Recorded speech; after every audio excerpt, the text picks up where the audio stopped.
কত রমজান? 7। প্রথম 10 দিন কিসের? রহমত। মাঝখানের 10 দিন মাগফিরাত। শেষের 10 দিন নাজাত। মানে কি? প্রথম 10 দিন রহমত, বাকি 20 দিন কি রহমত নাই? মাঝখানের 10 দিন মাগফিরাত, বাকি 20 দিন মাগফিরাত নাই? প্রতিদিন ইফতারির সময় আল্লাহ তাআলা অসংখ্য অগণিত জাহান্নামীকে জাহান্নাম থেকে মুক্তি দান করেন। একে তো রমজান শুরু হওয়ার সাথে সাথে কবরে আযাব মাফ, এর উপরে জাহান্নামীদের লিস্ট থেকে প্রতিদিন ইফতারির সময় অসংখ্য জাহান্নামীকে আল্লাহ তাআলা মাফ করেন 20 রমজান পর্যন্ত। আবার 21 রমজান থেকে এই 20 দিন যত লক্ষ মানুষ মাফ করছে, মনে করেন 20 দিন 20 লক্ষ, 21 রমজান থেকে আবার প্রতিদিন ওই সমপরিমাণ মানুষকে মাফ করেন। 20 দিন যদি 20 লক্ষ হয় তাহলে 21 রমজানের দিন 20 লক্ষ, 22 রমজানের দিন 20 লক্ষ। আর পুরা রমজান জুড়ে যতজনকে মাফ করবেন সবে কদরের রাত্রে ওই পরিমাণ আল্লাহ তাআলা মাফ করে দিবেন। এই রমজানটাকে পুরা রমজানই মাগফিরাত। পুরা রমজান নাকি 10 দিন? পুরা রমজান। নাজাত পুরা রমজান। রহমত পুরা রমজান। রহমত কি? আমরা রহমতটা বুঝি না। রহমতের অনেকগুলো ব্যাখ্যা আসছে কিতাবে। বলা হয় যে রহমত, 1 নাম্বার ব্যাখ্যা হলো রহমত মানে ঠান্ডা একটা আর্দ্রতা, ঠান্ডা একটা আর্দ্রতা, এটাকে বলা হয় রহমত। আরেকটা হচ্ছে রকিকুল কলব, অন্তর নরম হওয়া। কয় যে অমুকের প্রতি আমার একটু দয়া হয়েছে। দয়া হয়েছে মানে কি? অন্তর নরম হয়েছে। আর দয়াকেই আরবিতে বলা হয় রহমত। সবচেয়ে সুন্দর ব্যাখ্যা হইল রহমত মানে যখন যেটা দরকার ওটার ব্যবস্থা হওয়া। এখন ফ্যানের দরকার, ফ্যানের ব্যবস্থা হয়েছে, এটা কি? আমরা আগে বলতো, এখন বলে না। কয় যে আল্লাহর রহমতে, আল্লাহর রহমতে, আল্লাহর রহমতে একটা দোকান হয়েছে, আল্লাহর রহমতে এটা হয়েছে, আল্লাহর রহমতে এটা হয়েছে। এখন আর এগুলো বলে না। কয় ছেলে আনছে, হ্যাঁ ভাইয়ে পাঠাইছে, অমুকে দিছে, এটা বলে। তো রহমত মানে যখন যতটুকু দরকার ততটুকু ব্যবস্থা হওয়াটাকে রহমত বলে। মসজিদে আসছি, রাস্তা পার হওয়ার সময় তো অ্যাক্সিডেন্ট হইতে পারতাম, এই যে অ্যাক্সিডেন্ট থেকে বাঁচে আল্লাহ তাআলা মসজিদ পর্যন্ত আনছেন, এটাই কি? রহমত। এটা হচ্ছে রহমত। তো রহমত শুধু 10 দিন না, পুরা রমজান জুড়েই কি থাকবে? রহমত থাকবে। আপনি যেন রহমত, মাগফিরাত, নাজাত তিনোটা পান, এই জন্য আল্লাহ তাআলা শয়তানকে আগেই বাইদা ফেলছে। কারণ এগুলা পাওয়ার জন্য প্রতিবন্ধকতা ছিল শয়তান, আল্লাহ তাআলা শয়তানকে আটকায় ফেলছে। এই জন্য রাসূল ফেরেশতা বদদুয়া করছে জিবরাইল, আর রাসূল কি বলছে? আমিন বলছে। কার জন্য? যে রমজান পাইল আর কি মাফ করাইতে পারে নাই, গুনাহ মাফ করাইতে পারে নাই, সে ধ্বংস হোক।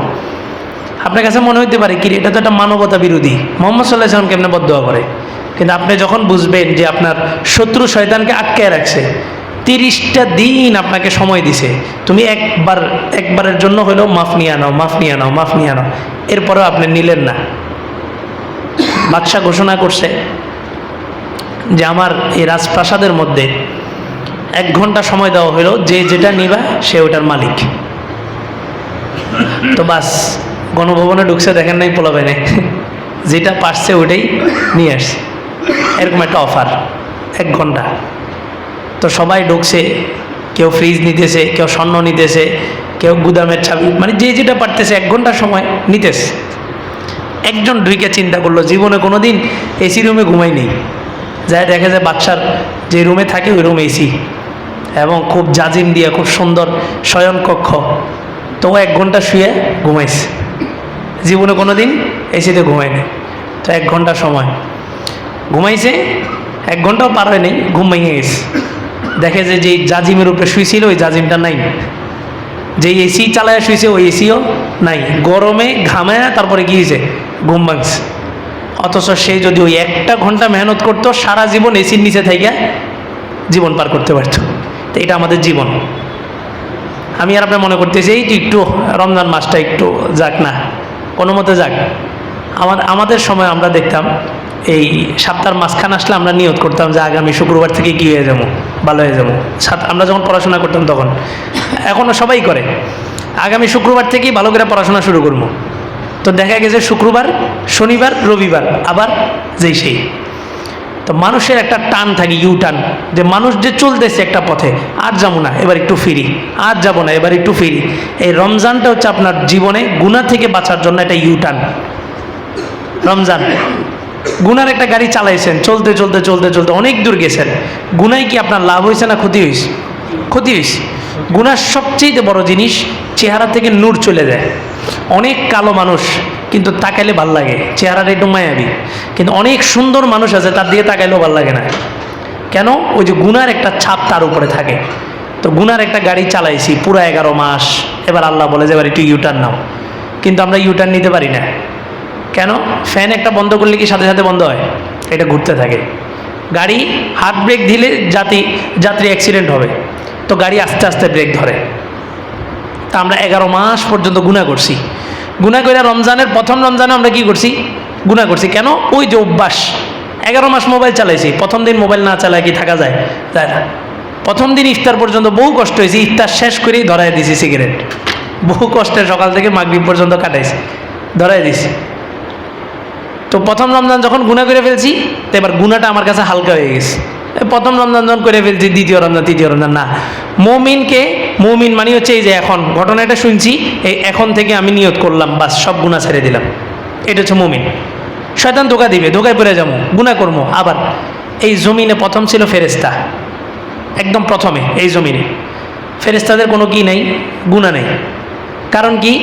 তারা যে খাবারটা খায় ওটার মধ্যে কোনো কি নেই, ফরমালিন নেই। যে খানাটা খায় এটা একদম পিওর। তাদের খানা কি? তাসবিহ, সুবহানাল্লাহ, আলহামদুলিল্লাহ, আল্লাহু আকবার, এগুলো হচ্ছে ফেরেশতাদের খাবার। তো এটার মধ্যে কোনো ভেজাল নাই। তো তার খাবারের মধ্যে যখন ভেজাল নাই, কুপ্রবৃত্তির চাহিদাও নাই, তো সে গুনাহ করবে কেন? সে শুধু আল্লাহর ইবাদত করে। তো এখন দেখবেন অনেক সময়, এই গত আমলে আমরা দেখছি, এক হুজুর এক মন্ত্রীরে মানে পাম দিতে দিতে ওই মন্ত্রী অস্থির হয়ে কয় যে এবার বন্ধ করেন। তো দেখবেন একজন আপনার প্রশংসা করলে 1-2 বার ভালো লাগবে, 1 ঘন্টা ধরে আপনার প্রশংসা করতেছে, আপনার কাছে এবার কী লাগবে? বিরক্তি লাগবে। তো ফেরেশতারা 24 ঘন্টা আল্লাহর কী করতো? প্রশংসা করতো। আল্লাহ কয় যে না, তোমরা উপরে চলে যাও। তো এদেরকে আসমানে নিয়ে গেছে, নিয়ে এই পৃথিবীর মধ্যে জিন জাতিকে পাঠাইছে। জিন পাঠাইছে কেন? এগুলো মাঝে মাঝে ইবাদত করব, মাঝে মাঝে দুষ্টামি করলেও আল্লাহর কাছে মাপ চাইব।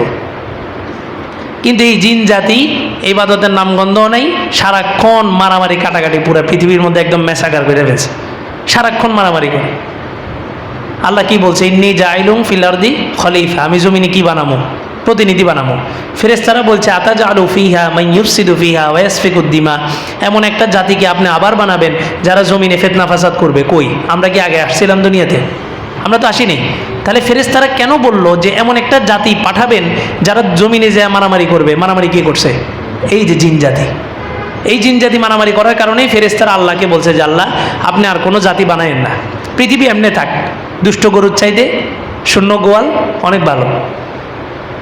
এই জিন জাতি চতুর্দিকে মারামারি হানাহানি, মানে এক কঠিন পরিস্থিতি। জিন বানাইছে কে? আল্লাহ। জিনকে মারতেছে, দয়া নাই, কিন্তু আল্লাহ তো তাকে বানাইছে, জন্য আল্লাহর কি আছে? দয়া আছে। দেখবেন বাচ্চা দুইটা মারামারি, আপনার সন্তান মারামারি করতেছে, ওরা একজনকে জিদের বসে কি করতেছে? মারতেছে। কষ্টটা কার লাগতেছে? আপনার। আপনিই তো লালন পালন করে এগুলোরে বড় করছেন। তো তারা একজনের প্রতি দরদ নাই, কিন্তু দরদটা আপনার আছে, আপনি তো লালন পালন করছেন। তো যে আল্লাহ বানাইছেন ওই আল্লাহর ভিতরে কি লাগছে? দয়া লাগছে। তো আল্লাহ তাআলা সিদ্ধান্ত নিলেন এই জিন জাতিকে পৃথিবী থেকে বের করে দিবেন। এখন পৃথিবী থেকে বের করবেন, ফেরেশতাদের টিম পাঠাইছে। প্রথম আসমানে ফেরেশতাদেরকে বলছে তোমরা আগামীকাল যে জিন জাতির সাথে যুদ্ধ করো। তো প্রথম আসমানে ফেরেশতারা এসে যুদ্ধ করছে। এখন আল্লাহ বলছেন ওমা খলাকতুল জিন্না ওয়াল ইনসা ইল্লা লিয়াবুদুন, মানব এবং দানবকে সৃষ্টি করছেন কার জন্য? আল্লাহর ইবাদতের জন্য। অর্থাৎ আমি মানুষকেও আল্লাহর ইবাদতের জন্য সৃষ্টি করছে, জিনকেও আল্লাহর ইবাদতের জন্য কি করছে? সৃষ্টি করছে। আমরা দুজন কিন্তু সমান। মানুষ দেখা যায়, জিন দেখা যায় না। জিন শব্দের আবিধানিক অর্থই হইল অদৃশ্য। জান্না মানে হচ্ছে ঢেকে যাওয়া, কোনো কিছু আচ্ছাদিত করে নেওয়া, অন্ধকার চতুর্দিকে বিস্তার করা, এটাকে আরবিতে বলা হয় জান্না। তো জিন মানে কি? অদৃশ্য, যাকে দেখা যায় না। কিন্তু দুজনকেই বানানো হয়েছে কি? সমান অধিকার দিয়ে, দুজনেরই হাসর হবে। তবে জিন মানুষের চাইতে বেশি হায়াত পায়, 3000 বছর 4000 বছর এত লম্বা লম্বা হায়াত পায়। আর হাদিসের মধ্যে আসছে আলা ইন্নামাদ দুনিয়া খুলিকাত লাকুম ওয়া ইন্নামা খুলিকতুম লিল আখিরা, এই পুরা পৃথিবী সব কিছু বানানো হয়েছে তোমাদের জন্য, আর তোমাকে বানানো হয়েছে একমাত্র কার জন্য? আল্লাহর জন্য। তো পৃথিবী বানাইছে কার জন্য? আমার জন্য। আর আমাকে বানাইছে কার জন্য? আল্লাহর জন্য। কিন্তু এখন আমি কি করি? আল্লাহকে বাদ দিয়া এই কুকুরকে ভয় পাই, মানুষকে ভয় পাই, অথচ ভয় পাওয়া দরকার ছিল কাকে? আল্লাহকে। তো যখন আমি কুকুরকে ভয় পাই, কুকুর কি চলে যায় না ভয় দেখায়? ভয় দেখায়। যখন আমি জিনকে ভয় পাই, তখন জিন কি চলে যায় না ভয় দেখায়? ভয় দেখায়। আর যখন আল্লাহকে ভয় করব, তখন সবাই আমাকে ভয় করবে। বুঝছেন? আমাদেরকে বানানো হয়েছে কেন? আল্লাহ। তো এখন সব কিছু বানাইছে আমাদের জন্য, তাহলে ফেরেশতাও কাদের জন্য বানাইছে? আমাদের জন্য। তাহলে ফেরেশতা বানাইছে আমাদের জন্য, ফেরেশতারা কি চাইলে আমাদের উপর কর্তৃত্ব খাটাইতে পারবে? পারবে না। তো এখন প্রথম আসমানে সব ফেরেশতা আসছে, আইসা জিন জাতির বিরুদ্ধে যুদ্ধ করে? পারে না। কারণ কি? ফেরেশতা বানানোই হয়েছে মানুষ এবং জিনের জন্য, মানব এবং দানবের জন্য ফেরেশতাকে তৈরি করা হয়েছে। তো প্রথম আসমানে ফেরেশতারা পারেনি। আর ইবলিস যে ছিল, তার নাম ছিল হচ্ছে আজাজিল। আজাজিল ইবলিসের আগের নাম। ইবলিস ছিল জিন জাতির সর্দার। সমস্ত জিনগুলা শয়তানি করছে, আর সমস্ত জিনের ইবাদত একমাত্র একজনে করছে, তার নাম কি? ইবলিস। পৃথিবীর এমন কোনো জায়গা নেই ও কি দেয় নাই? সেজদা দেয় নাই। আসমানি এমন কোনো কিতাব নাই যেই কিতাব তার মুখস্থ নেই। পৃথিবীর এমন কোনো জ্ঞান নাই যেটা ইবলিসের কাছে নেই, সব আছে। কিন্তু সে কি? চিরস্থায়ী জাহান্নামী। তার নাম ছিল আজাজিল। তো একটাও ইবাদত করে নাই, সবগুলার ইবাদত ইবলিস একলা করছে। করার পর আল্লাহ তাআলার কাছে পছন্দ হয়েছে। আল্লাহ বললেন যে তুমি প্রথম আসমানে চলে যাও। ও কি? জিন। জিন মানে শয়তানের অন্তর্ভুক্ত, আর শয়তান জিনের অন্তর্ভুক্ত। তা আল্লাহ বললেন যে তোমার ইবাদত বাড়ছে, তুমি কোথায় চলে যাও? আসমানে চলে যাও। দেখবেন ক্লাসের মধ্যে যে ছেলেটা একটু ভালো হয়, তাকে টিচার সবসময় একটু আলাদা বসায়, কারণ বাকিদের সাথে থেকে যেন এটা কি না হয়, নষ্ট না হয়। তো ইবলিসের ইবাদত দেখে আল্লাহ তাআলা তাকে প্রথম আসমানে উঠায় এনেছেন। তো ইবলিস সেখানে আজাজিল, তার আগের নাম হচ্ছে কি? আজাজিল। সেখানেও এই পরিমাণ ইবাদত করতেছে। আল্লাহ কয় যে তুমি দ্বিতীয় আসমানে যাও গা।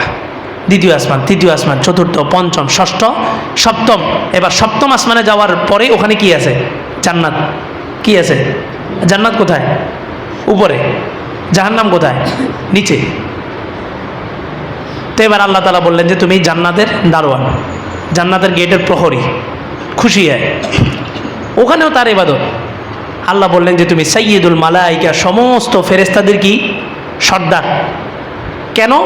দেখেন, জিনের মধ্যে কুপ্রবৃত্তির চাহিদা আছে, ফেরেশতাদের মধ্যে কুপ্রবৃত্তির চাহিদা নাই। তাহলে ফেরেশতা গুনাহ না করা আর একজন জিন গুনাহ না করা, দুইটার মধ্যে ব্যবধান আছে না? হুজুরে ঘুষ খায় না কেন? হুজুরে ঘুষ খাওয়ার সুযোগই নেই। আর আরেকজন ঘুষের ফ্যাক্টরির মধ্যে থাইকা ঘুষ খায় না, দুইজনের মধ্যে ব্যবধান আছে না? অবশ্যই আছে। তো এখন ফেরেশতারাও ইবাদত করে, আজাজিলও ইবাদত করে, দুইজনের ইবাদতের মধ্যে কি আছে? পার্থক্য আছে। তা আল্লাহ বললেন তুমি সাইয়্যিদুল মালাইকা, সমস্ত ফেরেশতাদের কি? সর্দার। তো এবার ইবলিস সমস্ত ফেরেশতাদের কি? সর্দার। আল্লাহ তাআলা সেখান থেকে তাকে উঠায় নিয়ে আরশে আজিমের নিচে রাখছেন। কত সম্মান দিয়েছেন। আমি এখন যেরকম আপনাদেরকে বয়ান করতেছি, এরকম এই আজাজিল ইবলিস ফেরেশতাদেরকে 13 লক্ষ বছর বয়ান করছে। আমি আপনাদের বয়ান করলে সর্বোচ্চ মনে করেন 1 মাস। এরপর এবার আমার ঝুলি শেষ। এবার আমি যা বলবো সব আপনারা আগে শুনছেন, এরকম কথা। মানুষের এলেম আর কতটুকু? একজন ইমাম, আমি যে মসজিদে আসছিলাম ওই মসজিদে ইমাম একজন ছিলেন 30 বছর, আমার আগের খতিব সাহেব, যিনি পাবলিক হেলথ একাডেমি, বেলালী সাহেব। মুসল্লিরা কয় যে হুজুরে কি বয়ান করব? বয়ান শুরু করলে আমরা জানি যে পরে কথা কী করবো না। মানে হুজুরের উপরে এরকম অ্যানালাইসিস করছে যে হুজুরে কি বলবো সব জানা হয়ে গেছে। 30 বছর হুজুরে বয়ান করছে। 30 বছর কি বয়ান করছে? এইগুলোই তো। রমজান মাস আসলে কি কোরবানির আলোচনা করছে না রমজানের আলোচনা করছে? 30 বছর আলোচনা করছে। তো এবার আমারে নিয়ে গেছে। এবার আমার জন্য একটা চ্যালেঞ্জ। আমি 3 বছর ওখানে ছিলাম। আমি ফজরের পরে তাফসির করতাম, মাগরিবের সময় প্রতিদিন একটা বয়ান করতাম, আবার শুক্রবারের বয়ান। শুক্রবার আসলে আমার মাথা হয়ে যেত যে এমন আলোচনাগুলো করতে হবে যেগুলা ফজরের সময়ও করি নেই, মাগরিবের সময়ও করি নেই। তা আমার একটা চ্যালেঞ্জ মোকাবেলা করে আবার এমন আলোচনা যেটা হুজুরে 30 বছর বিদ্রোহ করে নেই। কত কঠিন চ্যালেঞ্জ। ইবলিস বয়ান করছে কত বছর? 13 লক্ষ বছর, এক কথা 2 বার বলে নেই। এবার আপনি একটু চিন্তা করেন যে ইবলিসের এলেম কি পরিমাণ এলেম ছিল, আমার চাইতো কোটি কোটি গুণ বেশি এলেম ছিল। আমরা তো মনে করি অমুকে বহুত বড় হুজুর, অমুকে ভুল করতে পারে না, আর অমুকে যত বড় হুজুর তার চাইতে বড় হুজুর কে আছিল? ইবলিস আছিল। ভুল করছে না? করছে। তো এখন ফেরেশতারা আসে, যুদ্ধ করে, কিন্তু পারে না, মাইর খাই সব তোর। ফেরেশতাও দেখা যায় না, জিনও দেখা যায় না, তো হেরা হেরা মারামারি। তো এখন কোনো ফেরেশতা পারে না। তো এবার আল্লাহ তাআলা কি করলেন? সাইয়্যিদুল মালাইকা এবার পাঠিয়েছেন সর্দাররে। ফেরেশতারা পারে নাই, এবার ফেরেশতাদের সর্দার কে? আজাজিল, মানে ইবলিস আর কি। ইবলিস কি ফেরেশতাদের দলের না জিনের দলের? জিনের দলের। এবার ইবলিসের নেতৃত্বে একটা টিম পাঠাইছে শক্তিশালী। ইবলিস আইসা আপনারে বিদেশিরা আইসা না মারতে পারলো, আপনার এলাকার মানুষ আপনারা মারতে পারবো, কারণ আপনার এলাকার মানুষ ভালো করে চিনে, জানে আপনি কি, আপনার কোন জায়গা দিয়ে ধরলে আপনি আটকা পড়বেন, এটা মহল্লার মানুষ জানে। এই জন্য শেখ সাদি বলছে, তোমার হাজার শত্রু তোমার বন্ধু হয়ে গেছে, এটা খুশির নয়, এটা বেশি বড় কথা নয়, তবে তুমি সতর্ক থাইকো তোমার একজন বন্ধু যেন তোমার শত্রু না হয়। কারণ হাজার শত্রু বন্ধু হয়েছে, কিচ্ছু যায় আসে না, কিন্তু একজন বন্ধু যদি শত্রু হয়, সে তোমার সব দুর্বলতা জানে, এই তোমাকে শেষ করে দিবে। তো এখন ইবলিস কাদের দলের? জিনের, জিনের দলের। এবার ইবলিসের নেতৃত্বে একটা টিম পাঠাইছে। ইবলিস আইসা জানে কোন জায়গায় ধরলে কি করা যাব। ধরেন আয়াতুল কুরসি করে ফু দিছে, সব দাইছে, একটা কথার কথা আর কি। অস্ত্র তো জানতো ইবলিস, আর ও কি সাধারণ আলেম ছিল না সবচেয়ে বড় আলেম? সবচেয়ে বড়। ও আইসা ফেরেশতাদের নেতৃত্বে একটা টিম নিয়ে আইসা পুরা পৃথিবীর জিন সবগুলার পিড়ে, পৃথিবী তো মনে করেন আপনার কয় ভাগ? 3 ভাগ, 97 ভাগ হচ্ছে পানি সায়েন্সের গবেষণায়। স্থলভাগ কয় ভাগ? কত পার্সেন্ট? 3%। পৃথিবীটা 3%, আর 97% কি? সমুদ্র, সব চতুর্দিকে পানি। এই আজাজিল আইসা মাইরা সবগুলো জিনেরে পৃথিবী থেকে তাড়ায় পৃথিবীর বাইরে নিয়ে পৃথিবীটাকে খালি করে দিছে, খালি করে দিছে। এখন কোনো ফেরেশতা পারে নাই, কে পারছে? ইবলিস। এবার ইবলিসের দিকে কি আসছে? সমন্বয়করা পরে দিয়ে কি করছে? আমরা কি বিজয় কে দিছে? আল্লাহ দিছে। বিজয় যদি আল্লাহ দিছে, এই কথা যদি বিশ্বাস হতো, তাহলে কেউ আর অহংকার করতো না। আবু দারদা রাদিয়াল্লাহু তাআলা আনহু দেশ বিজয় করছেন, সাহাবায়ে কেরাম সবাই আনন্দ করতেছেন, উনি সেজদায় পড়ে কান্নাকাটি করতেছেন।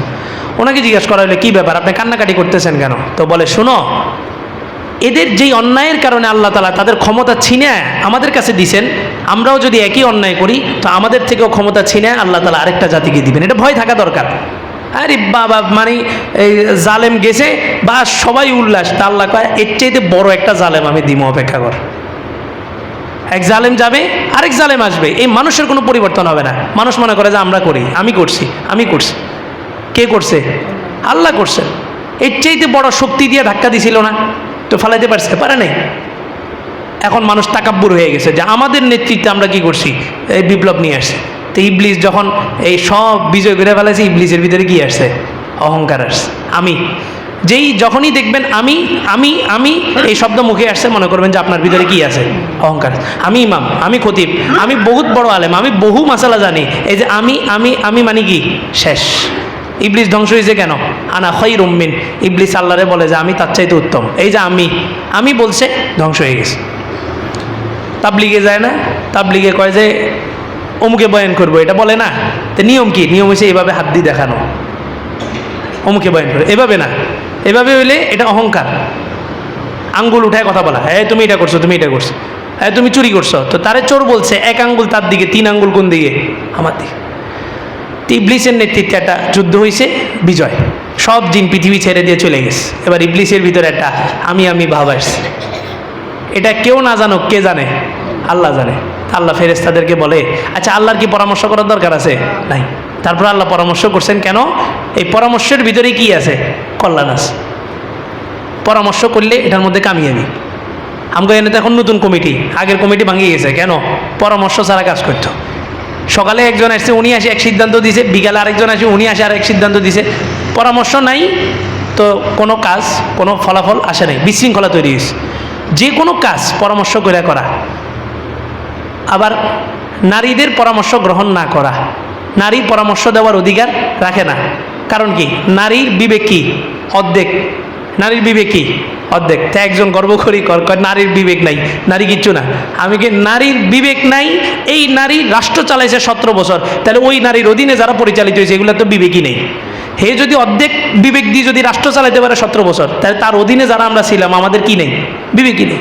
শেখ সাদি রহমতুল্লাহ আলাইহি কয় তুমি একটা কাজ করবা, হ্যাঁ, যে কোনো একটা কাজ, ব্যবসা করবেন কি করবেন না, বাহিরে যাবেন কি যাবেন না, এখন আপনি বুঝতেছেন না কোনটা করলে ভালো হবো।